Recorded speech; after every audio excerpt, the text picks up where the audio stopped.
And next మనం మాట్లాడుకోబోయేది momentum stocks.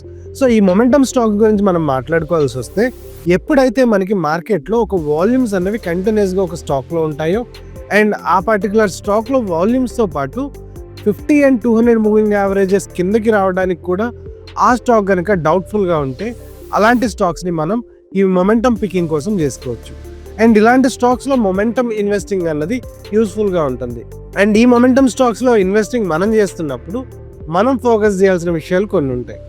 Like మనం ఏదైతే స్టాక్లో ఎంటర్ అవుతున్నామో ఆ స్టాక్లో హ్యూజ్ మొమెంటమ్ని మనం చూస్తున్నామో అండ్ 50 and 200 మూవింగ్ యావరేజెస్ పైన అది ట్రేడ్ అవుతూ ఉంటుంది.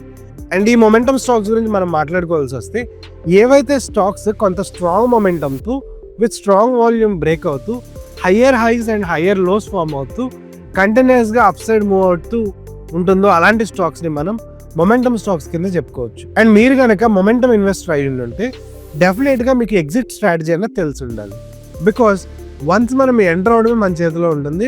అండ్ ఒక ఫైన్ డే ఏదన్నా నెగిటివ్ న్యూస్ వస్తే మనం దాంట్లో నుంచి ఎగ్జిట్ అవ్వడానికి ఒక ప్లాన్ మన దగ్గర ఏదన్నా ఉందా, అండ్ ఆ న్యూస్కి సంబంధించినంత వరకు అది టెంపరీ న్యూసా, పర్మనెంట్ న్యూసా, అండ్ ఒకవేళ ఎగ్జిట్ అవ్వాలి అంటే మనం దేని బేసిస్ మీద ఎగ్జిట్ అవుతాము, అండ్ రీఎంట్రీ అనుకుంటే ఎలా రీఎంటర్ అవుతాము అన్న విషయాలు మనకు తెలిసినప్పుడు మాత్రమే మనం మొమెంటమ్ స్టాక్స్లో ఇన్వెస్టింగ్ అని చేయగలుగుతాము.